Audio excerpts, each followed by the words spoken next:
Olá, pessoal, estamos aqui no AFIA Summit 2025 e no nosso videocast nós vamos conversar sobre comunicação médica, formação da marca pessoal para o médico. Se você não está atenado sobre isso, fique atento, isso é importantíssimo. E eu estou aqui com ilustres presenças que são especialistas na área.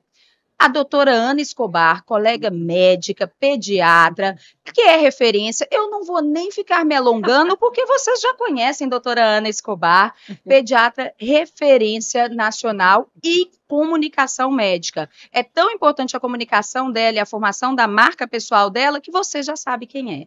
E Thay Dantas também não requer muitas explicações. Ela é CEO e fundadora da Vic Society, tá certo? Mas mais do que isso, ela é especialista em marketing, estratégia, posicionamento, marca pessoal, branding, e fala sobre isso tanto nas redes dela, mas também em videocasts como esse, que ela vai falar especificamente para você, médico. Muito bem-vindas, muito obrigada por estarem aqui. Obrigada a você, doutora Isabela, um grande prazer. E eu que agradeço. Obrigada, viu? Vamos lá, a gente tem diversas perguntas que vieram aqui dos nossos participantes do evento e a gente vai falar de formação de marca primeiro. Quero fazer uma pergunta para as duas, vou começar direcionando para você, Thay, sobre como o médico consegue criar uma marca pessoal pensando que talvez ele não tenha nem pensado que ele precisasse imaginar sobre isso quando ele estava na formação dele. Muito bom. Realmente não precisava pensar, né? A gente teve uma mudança muito grande quando a gente olha para o universo dos negócios como um todo e da profissão médica também, de todas as profissões autônomas. Então, antes, e quando eu falo antes, é há muito pouco tempo atrás, basicamente você era bom naquilo que você fazia e você ia ter boas indicações de pacientes e de colegas médicos. E a profissão do médico, ela era, quando a gente falava em aquisição de novos pacientes, era baseada em indicações, não só dos médicos, mas de dentistas, nutricionistas, de todos os profissionais autônomos, né? E das empresas locais também. Hoje, a ideia de geolocalização, ela foi um pouco disruptada pela internet. Então, você pode estar construindo uma padaria no interior de Santa Catarina, como a gente está vendo agora um fenômeno de uma menina que faz cookies e viralizou gigante no TikTok, e pessoas do Brasil inteiro, até de fora do Brasil, consumindo aquele conteúdo sobre você e tendo interesse naquilo. Isso aconteceu muito forte com os médicos. Então, hoje, o médico ainda pode continuar nesse mesmo modus operandi, que é fazer um excelente trabalho médico, ter uma ótima formação médica, e assim ele vai ter boas indicações, tanto de pacientes quanto de colegas. Agora, se ele quiser aumentar isso ainda mais, para que ele seja mais reconhecido, para que ele possa, inclusive, construir um negócio para além da prática médica, eventualmente ter uma clínica com outros profissionais atuando junto, ter uma consulta mais valorizada, estar presente em eventos que ele deseja com mais frequência. Aí a construção de uma marca pessoal, ela é fundamental. E hoje, você tendo uma marca pessoal estrategicamente bem desenhada, você tem vários canais que te permitem tornar essa marca conhecida para o seu público-alvo e desejada para o seu público-alvo. E isso é uma coisa que antes era muito difícil, muito raro. Agora não. Basta você ter um celular, uma estratégia clara de marca e produzir conteúdo mostrando essa estratégia de marca, né, dando vida para essa estratégia de marca, que você vai conseguir chegar a um número de pessoas nunca antes imaginado. Então, hoje, se você quer crescer para além do que você podia crescer 5, 10, 15 anos atrás, é fundamental que você construa uma marca pessoal forte. Doutora Ana, e a senhora? Primeiro, o que a senhora acha disso? E segundo, o seguinte, como referência, grande nome, aconteceu ou teve uma estratégia por trás? Muito bom estar aqui. Quero dizer que eu concordo integralmente com o que a Thay colocou, não é? E assim, mais ou menos aconteceu, porque foi, na verdade, assim, eu tenho uma sócia, que hoje é minha sócia, né, a Joana, e assim, a gente estava caminhando, vou até contar a história, caminhando no Parque Villa-Lobos, é interessante. E aí a gente falando, eu sou pediatra dos filhos dela, E conversando, a Joana falou, Ana, você gosta tanto de dar aula, você sabe tanto, né? Por que a gente não pega todo esse conteúdo que você sabe, vamos fazer uma coluna no Facebook? Porque isso começou em 2010, não existia nem Instagram. Então aí a gente falou, tá bom, eu pensei, falei, tá legal, vamos fazer. E assim a gente começou, fazendo uma coluna, uma coisa bem singela no Facebook, com o intuito de orientar pessoas, né? A gente pensou inicialmente em orientar adolescentes. Então, eu fazia, por exemplo, conteúdo, se beijar da doença, aquelas coisas assim. Paralelamente, o que aconteceu foi que a TV Globo me chamou para fazer aquele programa Bem-Estar, né? Aí eu entrei no Bem-Estar na TV Globo. Aí eu ganhei uma visibilidade maior. E, naturalmente, o Facebook nosso, que já estava crescendo, aí ele tomou uma proporção gigante. Aí foi crescendo, crescendo. Aí eu comecei a fazer essa parte de comunicar a saúde. Sempre gostei de dar aula. E aí, né? Então, acho que a comunicação juntou um pouco esse gostar de ensinar, a comunicação e ter, como a Thay colocou, ali uma plataforma para colocar tudo. Mas foi. Que ótimo, ótimo conhecer a história. Né? Olha só, eu vou te fazer uma pergunta, não está nem aqui entre as perguntas dos participantes, minha, agora pessoal, conhecendo essa história. A senhora saiu eu falo do ambiente planejado, de consultório, onde as pessoas vêm buscar a gente, né? Para uma comunicação mais abrangente, até mesmo dentro da sala de aula, os nossos alunos sabem quem vai encontrar ali. Quando a gente fala com um público maior, a gente tem ali aquele fiozinho na barriga. Será que vão gostar de mim? Será que não vão? A famosa síndrome, às vezes, do impostor. A senhora sentiu isso, e vou complementar um pouquinho. A senhora pensou em mudar um pouco a sua imagem. Estou te chamando de senhora, pode ser? Não, você, por favor. Você, é isso aí, é isso aí. Você pensou em fazer alguma modificação para se adequar a algum público específico? Como que foi? Olha, sinceramente, não. Eu sempre brinco que eu gosto de ser eu mesma o tempo todo, né? Então não, eu comecei a fazer essa parte da comunicação em saúde, mais ou menos falando exatamente aquilo que eu sempre falo, né? E sendo absolutamente genuína. Então, o que eu falava, no caso, na rede social, no Facebook, no comecinho, né? Que assim que começou, e até hoje, é exatamente o que eu falo para as mães no consultório, é exatamente o que eu coloco na sala de aula. Então, fica uma coisa assim que não tem. É tudo igual. Exatamente linear. É isso, é tudo igual. Então, que beleza. Fácil. Isso é bom. E você sabe que isso é o melhor, assim, porque quando a gente fala em marca pessoal, as pessoas entendem que fazer uma boa marca pessoal é você se transformar em algo que você não é. Quando, na verdade, não é sobre isso. E ela falou assim, eu sempre gostei de ser eu mesma. Isso é uma das coisas mais difíceis na vida, a gente ser a gente mesmo, né? A gente saber quem a gente é e a gente conseguir ser quem somos de maneira integral, em todos os ambientes, de forma coerente, mostrando de fato quem a gente é. E você vê, ela já era uma médica boa e ela tinha uma prática que antes estava condensada ali no consultório ou na sala de aula. E com a plataforma, a sala de aula dela ganhou outra proporção. E hoje, quem não tem interesse em saber sobre saúde, quem não tem interesse em ter uma saúde melhor? Grande parte. Então, os médicos, como um todo, já têm uma vantagem grande, que é o que vocês fazem, que é ajudar as pessoas a terem mais saúde, a se livrarem de doenças, é uma coisa que todo ser humano quer.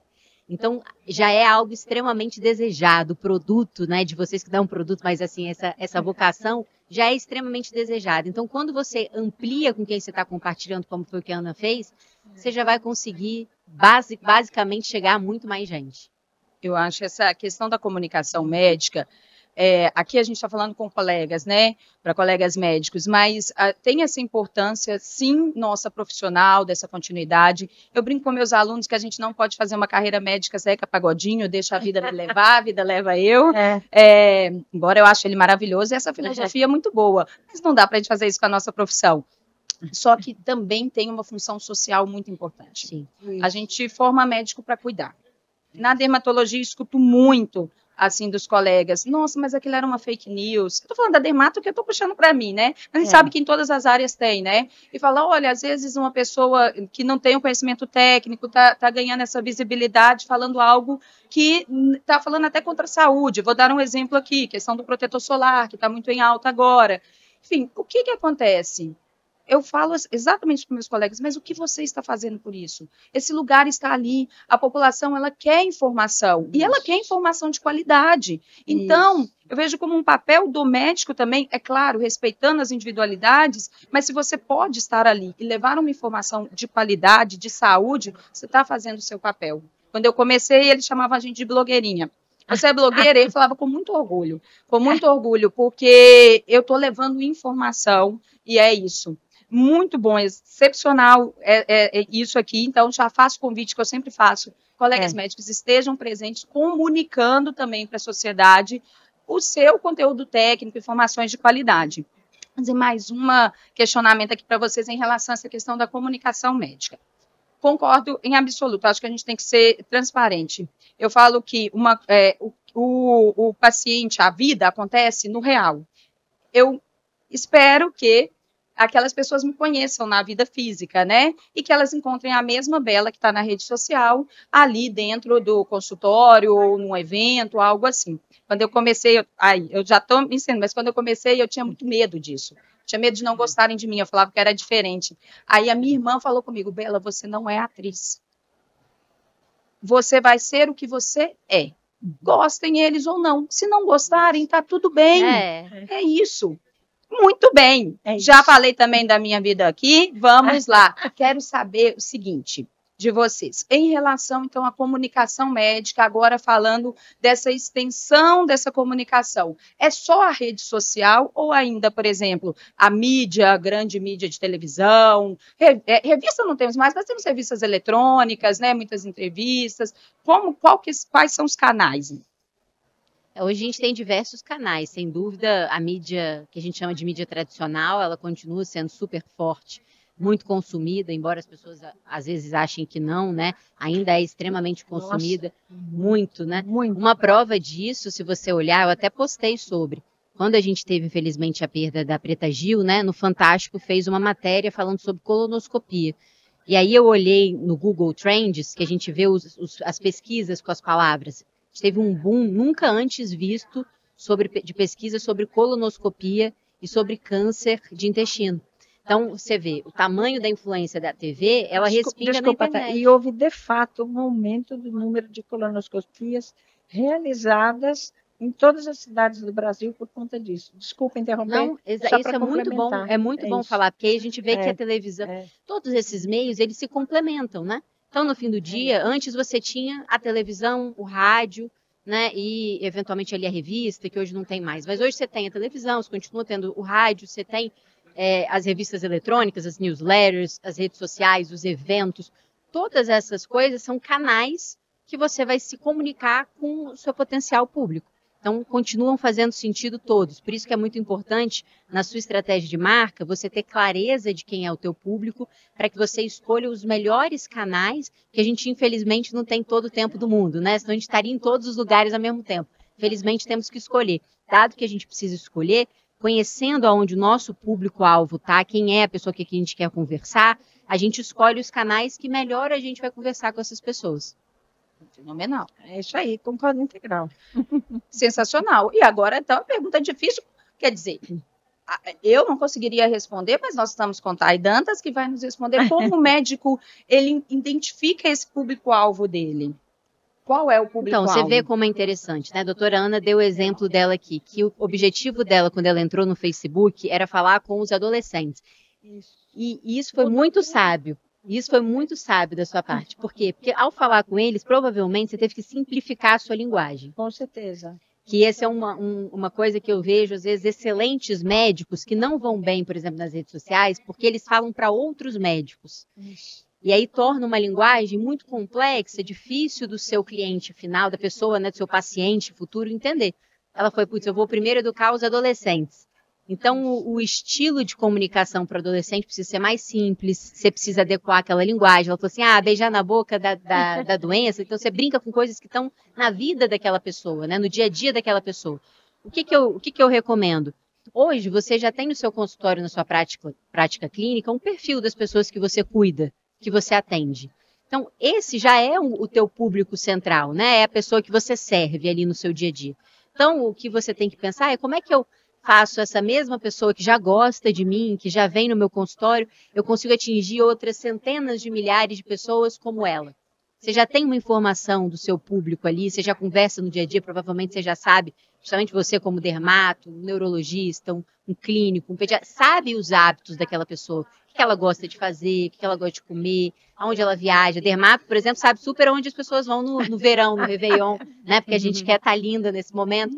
Então, assim, vocês já têm muita informação sobre o paciente de vocês. E aí é sempre pensar que você está falando com o seu paciente. É como se você só ligasse a câmera e estivesse falando com o seu paciente, da forma que você fala com ele. Só isso pode parecer super simples, mas já é muita coisa, que foi exatamente o que a doutora Ana falou que ela fazia, falar direto com o adolescente. É exatamente isso. E a gente começou com o adolescente e a linguagem tinha que ser uma linguagem muito simples, até para eles entenderem completamente. Aí, sabe o que aconteceu? Olha que interessante, a gente começou com os adolescentes, aí eu entrei no bem-estar, aí aquela população que assistiu o Bem-Estar de Manhã entrou na rede. E quem é essa população que assiste o Bem-Estar de Manhã? É aquela mãe que está ou com uma criança em casa, ou que está arrumando a casa, entendeu? Então, é a mulher, né, de todas as idades, todas as faixas etárias. Então, entrou montes de mulheres, e mulheres querendo mesmo informação. Então, eram mães ou que tinham uma criança, ou que estavam cuidando da própria mãe, ou avós cuidando de crianças e tal. Então, aí a gente começou a falar, mudou o discurso, para falar para essa turma, que elas tinham, daí colocavam perguntas e a gente tinha que responder, mas mantendo sempre a linguagem simples. Isso é uma coisa que eu adoro fazer, pegar, por exemplo, um artigo científico meio complicado, traduz isso para uma linguagem simples para todo mundo entender. Isso na pandemia foi essencial, explicar vacina GSK, vacina não sei o quê. Então, a gente fez muito isso na pandemia, essa tradução da ciência para uma linguagem simples e continuamos fazendo isso. Isso é importante. Isso eu entendo que isso seja a essência da medicina. A gente é um meio ali, a gente pega o conteúdo científico, denso, decodifica para nosso paciente dentro do consultório. E fazer isso para uma abrangência muito grande, eu realmente fico encantada com a possibilidade que a gente tem de levar uma informação e atingir tantas pessoas num único post, num único stories, e todo benefício tem também ali a sua responsabilidade por trás, né? Então, com certeza. A pergunta que vem a seguir é aquela de sempre: como o médico faz isso, respeitando a ética, respeitando também sabendo do alcance que não é individual, né? Respeitando todo aquele cuidado com a saúde da população, já que a gente está falando para muita gente. Né? Olha, isso é muito difícil, que a gente tem que se policiar, porque a gente tem que dar a informação sem dar conduta, sem dar tratamento, sem entrar nesse mérito, né? Então, porque você não está vendo quem está lá na sua frente. Então, se você vai falar, por exemplo, de alguma situação, se previna do diabetes e faça isso, você não pode falar, toma esse remédio, ou faz isso, ou faz aquilo. Nunca, né? Então, a gente tem que entender que a gente tem que passar uma informação que seja útil para aquela pessoa, sem individualizar, obviamente, né? E sem fazer propaganda, porque ao médico é proibido fazer propaganda, embora a gente veja colegas falando, usa isso, usa aquilo. Médico não pode fazer isso, né? Lave o nariz com isso, lave com aquilo. Né? É isso mesmo. É um desafio, sim, gente. Desafio. E assim, nós vivemos a construção disso, ainda estamos vivendo, né? Então a gente vai descobrindo o que é ali dentro da nossa ética profissional. E a pergunta que abala o médico, quero a resposta das duas, que é o seguinte: rede social número de seguidor é a principal métrica para o médico? Não, de jeito nenhum. Nunca. Primeiramente, isso é um ponto legal da gente falar, a gente vai sempre mudando, né? A comunicação, ela evolui muito rapidamente, a medicina também, com a tecnologia, com os estudos, mas um ponto interessante vocês entenderem também sobre a nova forma das redes sociais é que antes, basicamente, quando você tinha, por exemplo, somente o Facebook, você atingia mais as pessoas que já te seguiam, então que eram aqueles seguidores seus.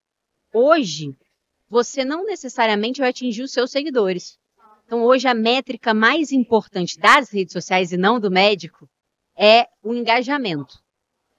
Então, quantos seguidores versus quanto você tem de engajamento é o mais importante.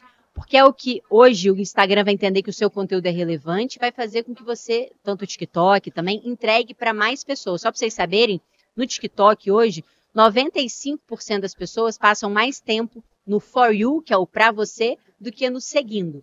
E nas redes sociais como o Instagram, isso também está acontecendo. As pessoas passam, a gente hoje no nosso feed, vê vários conteúdos de pessoas que nós não seguimos.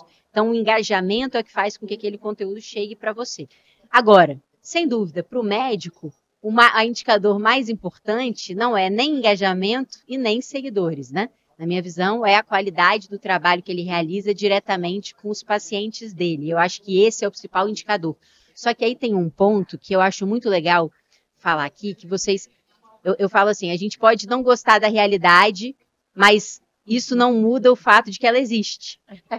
E hoje as pessoas, elas seguiam muito por essas métricas, né? Pelo número de likes, pelos seguidores, e elas entendem que, poxa, se esse conteúdo, principalmente as pessoas menos familiares, assim, poxa, se esse conteúdo foi tão bem, alcançou tantas pessoas, é algo sério. E, eventualmente, não é. Eventualmente é algo polêmico, algo feito para causar medo ou levando uma desinformação. Então, para muitas pessoas, aquela informação vai ser entendida como verdade. E qual é o ponto?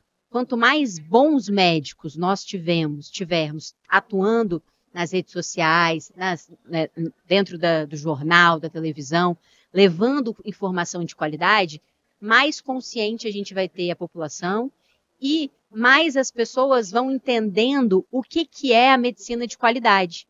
Porque para o leigo é difícil entender, é difícil escolher um bom médico. Você fala, putz, quem que é um bom médico? É esse cara aqui que está falando super bem? Ou é aquele cara que eventualmente é excelente, mas é super tímido, fala mal na câmera e que me parece estar inseguro, né? Esses dias eu tive uma amiga que falou isso. Eu mostrei para ela um médico meu que é excelente, super respeitado, um grande acadêmico, médico extremamente respeitado na área médica. Só que ele é uma pessoa que não tem uma boa comunicação. E ela estava olhando um outro que eu já sei de coisas erradas que ele faz, e ela fala, não, mas como que isso pode ser melhor? Olha só como é que ele está falando, olha como que ele não tem segurança nenhuma para falar, eu fico com medo de nele. Porque a gente, quando é leigo, a gente vai pela sensibilidade, pela intuição. Então, o bom médico hoje, ele, além dele se beneficiar financeiramente com o crescimento com isso, ele faz um trabalho social quando ele se prepara e consegue divulgar com qualidade uma boa informação de saúde, que é o que faz, por exemplo, a doutora Ana, o que você faz. Então, isso é muito importante, tanto financeiramente quanto socialmente. É verdade, né? Essa função social. E a questão é o seguinte, eu às vezes vejo o médico brigando com isso de estar na rede social, sabe?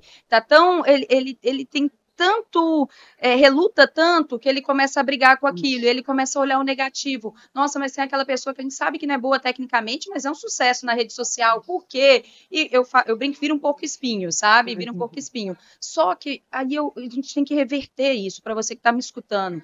Você é bom tecnicamente, você pode ser bom tecnicamente e pode ser bom em comunicação e comunicar isso nas suas redes sociais, comunicar para as pessoas. E aí eu vou voltar naquilo que a gente começou lá no início da transparência. Se o seu objetivo nas redes sociais, aonde for da sua comunicação, é trazer o seu paciente para o seu consultório, seja você. É isso. Né? Porque ele vai te ver. Isso. Imagina, Ana, eu chego lá, encontro Isso. outra doutora Ana no consultório. Não tem nada a ver. Toda hippie, Não foi assim, maquiada. eu sou um pouco expansiva, eu gosto de abraçar.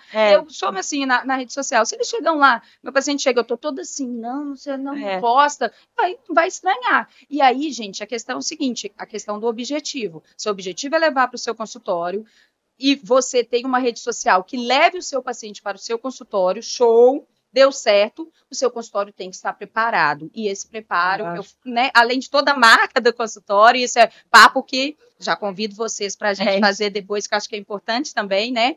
Mas você tem que estar preparado tecnicamente. Com certeza. Tá? E falou uma coisa que é importantíssima.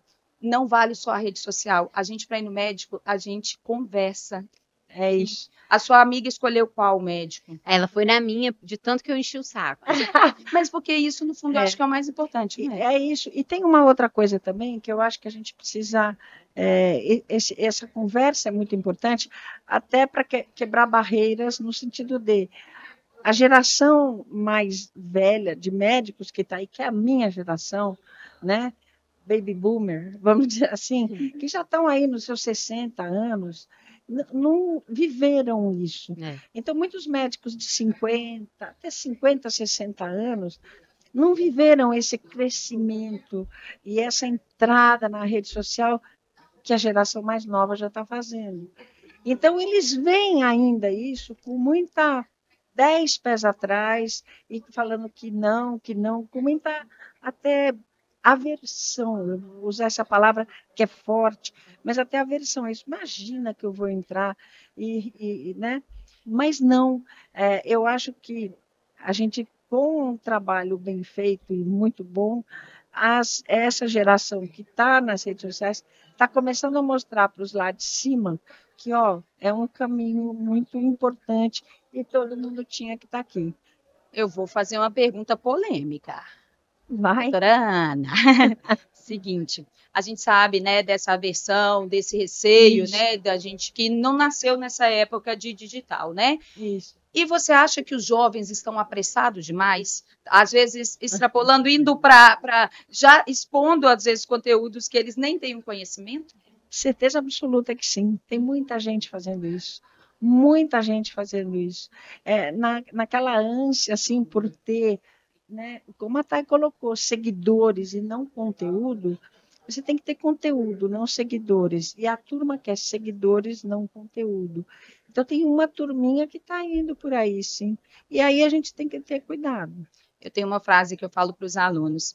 Você quer ser um influencer que fala de saúde ou que fala de beleza, né? Falando da área da dermatologia cosmiátrica, ou você quer ser um médico que influencia sobre saúde, sobre beleza?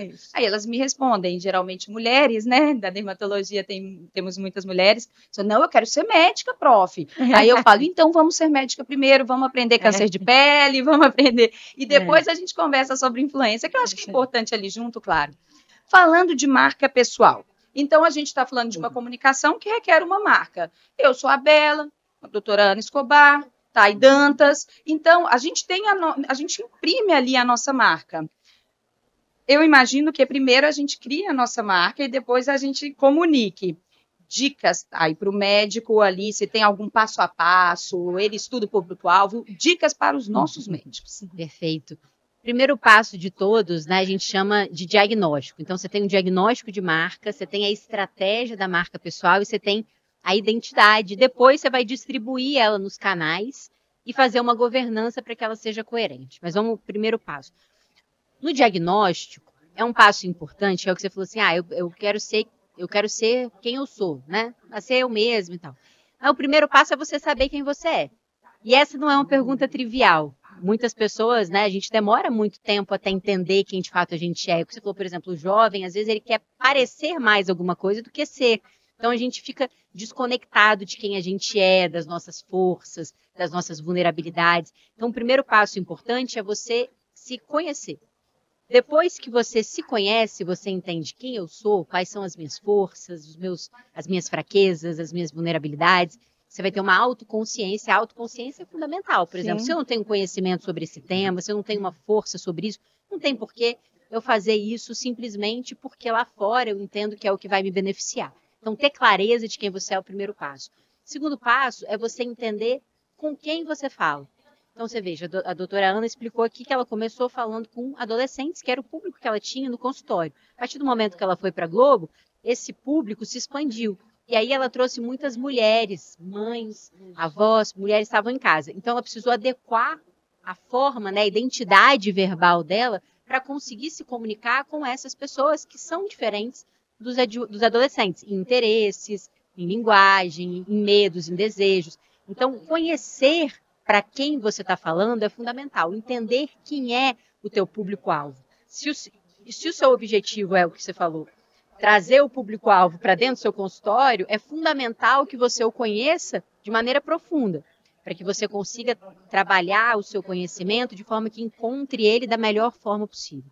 Então, você tem que fazer um processo de autoconhecimento, conhecimento do seu público-alvo, conhecimento da área que você está, do ecossistema médico como um todo, entendendo como ele funciona, e depois você vai olhar para o mundo. O que eu falo para o mundo é quais são as grandes tendências, as transformações que estão acontecendo, que impactam na minha vida, que impactam na vida do meu público. A doutora Ana trouxe aqui hoje, eu vim ver uma palestra de uma pessoa que cria minicérebros, ele fala sobre autismo. Então, autismo é uma coisa que a gente antes falava muito pouco, hoje é um assunto super falado. Então, quais são as grandes coisas que hoje estão influenciando e impactando a vida do teu público? Dado isso, você vai construir a sua estratégia de marca. Eu não vou falar no detalhe sobre a estratégia, não vou me estender muito, mas um ponto central inicial para a sua estratégia é você definir com clareza o seu objetivo. Então, a estratégia, ela serve para fazer você chegar melhor e de uma forma mais eficiente no seu objetivo final. Ou seja, sem um objetivo final, não tem como você construir a estratégia. Então, a clareza do que eu quero no curto prazo, no médio prazo, no longo prazo. E aí a gente desenha a estratégia para chegar lá. Maravilhoso. Perfeito. É maravilhoso.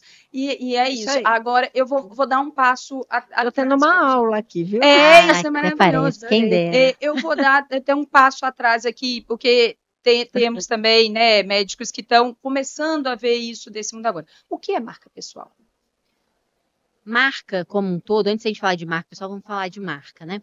Marca, ela é o conjunto de expressões de uma entidade, seja ela uma pessoa, uma empresa, um serviço, que esse conjunto de expressões ele vai levar a uma percepção. E essa percepção, ela sempre vai existir. Então, todos nós temos uma marca, porque nós nos expressamos no mundo. E ao nos expressarmos, as pessoas, de maneira até intuitiva e inconsciente, criam percepções sobre nós. O que acontece com a maior parte de nós é que a gente faz isso, né? A gente existe de maneira distraída. Então, as pessoas criam percepções sobre nós, sobre quem somos, de acordo com as expressões que a gente tem, e, eventualmente, essa percepção não é a que a gente almeja. E aí, o ponto é, hoje todas as pessoas têm uma marca, todas as pessoas têm uma marca pessoal, então você chegou aqui, a doutora Ana chegou, eu cheguei, a gente se olhou, a gente já criou alguns pensamentos uma sobre a outra, involuntariamente, né? E aí, o ponto da marca pessoal, quando a gente, de fato, olha para ela de forma estratégica, é com que a gente consiga escolher melhor as nossas expressões para que a gente direcione as pessoas a terem a percepção que mais convém estrategicamente com quem nós somos e com o nosso objetivo. Porque existe também uma coisa que é, eu sou quem eu sou. Mas, às vezes, a forma como eu estou escolhendo, por exemplo, me vestir, não diz quem eu sou. Diz uma impressão ao contrário do que eu sou. Então, vamos supor que eu seja uma pessoa muito simples. Mas eu, para estar nos lugares, eu sinto por uma insegurança que eu preciso estar muito arrumada. Então, a pessoa não vai me achar simples, por mais que eu seja, porque a gente julga pelas ideias visuais, pelas ideias verbais, pelos gestos.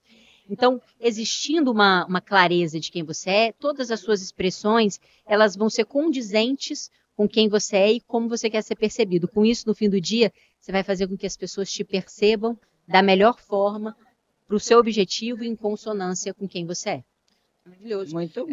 Nós médicos gostamos muito de saber. Tá, amei isso, tá assistindo, amei. Como que eu aprendo isso de marca pessoal? Assim, de forma prática. Eu vou na rede social, eu procuro marca pessoal, tem um livro. Tem uns livros, tem um livro que chama 90 Dias, eu não sei se tem no Brasil, mas se você colocar personal branding 90 days, você encontra. A gente também faz esse trabalho na Vinci, a gente tem curso de marca pessoal, a gente tem um trabalho de consultoria de marca pessoal e de fazer, de fato, esse trabalho de agência para algumas, especialmente empresas, fundadores de empresas. Hoje, infelizmente, a gente não tem uma ciência tão robusta ainda sobre marca pessoal, porque esse é um tema que, embora sempre existiu, ele é novo de interesse das pessoas de agirem sobre ele. Mas se você quiser conhecer sobre marca, já vai te dar uma excelente visão sobre marca pessoal. Agora, um ponto importante. Ao estudar marca de negócio, é preciso que você lembre o seguinte: uma marca empresarial, ela tem um ponto de diferença gritante com uma marca pessoal. Qual que é? Uma marca pessoal, uma marca empresarial, toda a estratégia dessa marca empresarial, acho que ele está pedindo ali para a gente pausar para da foto, né? Eu vou aproveitar e vou pedir para a Marina, que ela fala muito alto, ó, ela tá contando um monte de história, parece que ela está falando aqui dentro. Dá tchau, André. Chama. Mais baixo, tá ouvindo tudo aqui. Tá fazendo tudo. É para encerrar aqui? Não. Ah, tá. Não. Você quer uma água? Não. Tá bom. Você quer uma água? Não, tô bem, obrigada. Vou retomar, então. Mas é importante a gente saber, quando a gente tem uma marca pessoal, que existe uma diferença importante entre uma marca empresarial e uma marca pessoal. Existem muitas semelhanças, mas uma diferença importante.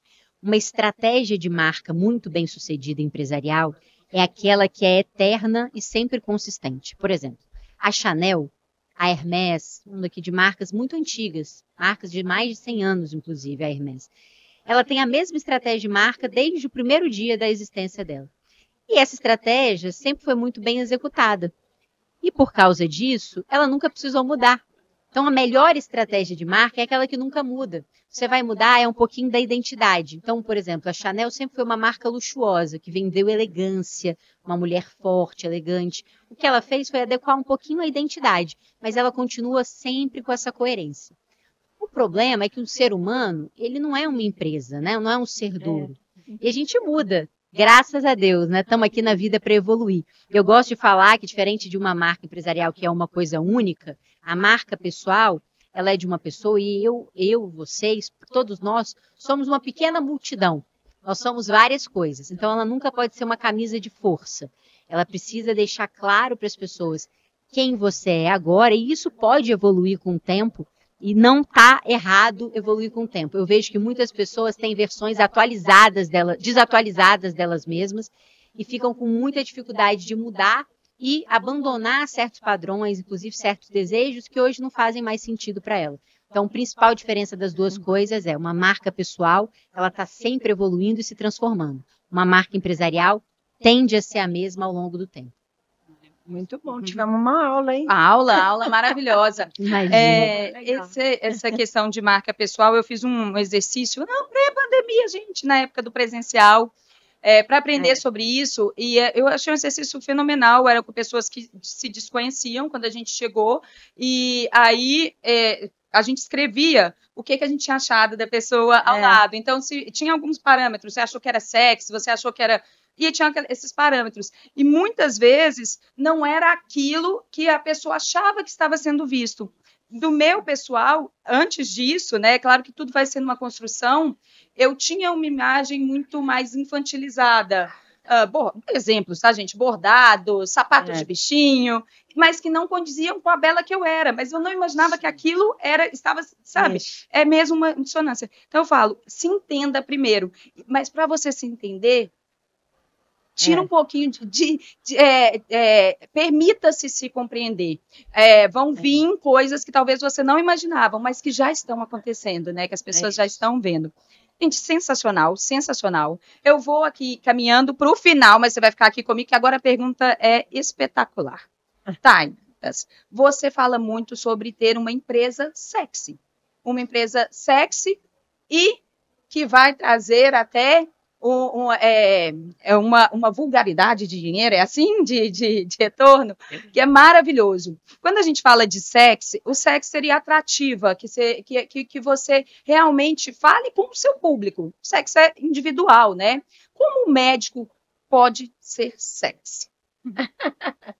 A gente já falou um pouquinho aqui desses ingredientes. Acho que a coisa mais rara, por incrível que pareça, de você encontrar, são pessoas autênticas. Existe um negócio que a gente fala muito, né, de psicologia, de filosofia, que se chama desejo mimético.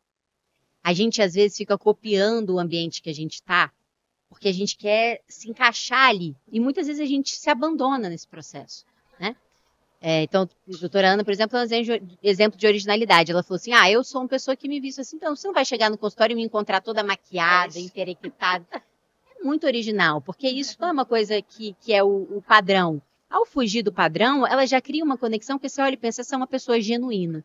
Então, quanto mais você se conhece e mais você conhece o seu interlocutor, você vai encontrar um ponto de encontro entre essas duas coisas, entre quem eu sou e quem o outro é. E é nesse encontro que o desejo mora. Então, quando eu consigo fazer com que eu e você, a gente se encontre, né, e que a gente tenha uma convergência, a chance de você se sentir bem comigo, se sentir à vontade em me conhecer, em querer saber mais de mim e vice-versa, ela é muito alta. Então, o principal fator para você gerar desejo é você ser interessado genuinamente em você e no outro. As marcas mais sexys nos negócios são aquelas que conhecem o público com profundidade, muito além dos dados demográficos. Quais são os desejos, as dores do meu público, os grandes sonhos, como é que o meu público ele quer ser visto pelo mundo, como é que o mundo enxerga o meu público, e se existe dissonância entre essas duas coisas, aí você entra resolvendo essa dor de diferença entre aquilo que o teu público deseja e aquilo que o teu mundo está oferecendo para o teu público. E com isso, você se torna muito mais que alguém que oferece um serviço ou um produto, mas alguém que resolve, de fato, uma dor que é de vida. E é muito melhor aquelas pessoas que entregam para a gente uma vida melhor, né, uma ideia de mundo melhor, um sentimento, um atributo de personalidade melhor, do que aquelas que simplesmente vendem para a gente um serviço ou um produto. Então, para mim, o segredo para o médico é ele se conhecer de maneira... Às vezes o médico ele coloca muita distância, muita autoridade, muita frieza, e isso faz com que a pessoa se desconecte dele. Quando, na verdade, quando a gente vai a um médico, normalmente a gente ou está querendo mais saúde ou a gente está, de fato, num momento muito vulnerável. Então, quando o médico está conectado com a humanidade dele, esse é o momento que o paciente provavelmente mais vai se conectar também com esse médico. Então, acho que esse é o ponto, assim, desarmar um pouco e se conhecer com profundidade. Sensacional. Muito doutora bom. Ana, a senhora é exemplo de sucesso de uma médica sexy. Eu como mãe me sinto atraída pelo que você fala, pelas suas informações, me sinto segura e confiante em seguir as recomendações. E aí eu quero saber uma pergunta que ela é melindrosa, que é o seguinte, como ser sexy sem fazer uma propaganda, ser atrativo para o seu paciente, né, para as pessoas que você quer atingir, sem fazer a propaganda de forma ética, né, sem romper a nossa ética médica. Eu acho que para você ser um médico sexy também, você tem que estudar muito, porque você tem que ter conteúdo, porque você tem que passar para aquele paciente o que é mais próximo da verdade. Né, e o que vai ajudá-lo. Então, esse é um ponto para você ser sexy. Outro ponto, eu acho, é o médico ter um ser humano, entendeu? É isso. Ele tem que estar perto do paciente. É um pouco isso que a Thay falou, você não pode ficar numa postura ou num pedestal. Você tem que entender aquilo que o paciente está querendo, o que ele está precisando, você tem que entender o sofrimento dele, ou a alegria, enfim, você tem que estar junto com o paciente na decisão. Então, você tem que ter o conhecimento técnico profundo, importante, e você tem que entender o paciente, e aí sim você consegue, eu acho, fazer e exercer uma boa medicina. Sensacional, gente. É imensurável prazer de eu estar aqui com vocês. Vocês são referências para mim, tenho certeza que para toda a nossa audiência. Imagina, E você que é também para mim. Obrigada, deram um caminho aqui para gente, para o médico que está iniciando, mas para você que já está aí na jornada, pega as dicas, estuda, não entra assim de gaiato, né? Tem algo por trás, tem uma ciência por trás, e eu tenho certeza que você vai ter muito sucesso. Agradeço demais, muito obrigada, Thay Dantas, muito obrigada, doutora Ana. Obrigada, prazer grande, viu? Muito Estaremos obrigada. juntos nos próximos videocasts, gente. Até mais. Oi, deu? Boa! Muito obrigada, menina. Obrigada, gente.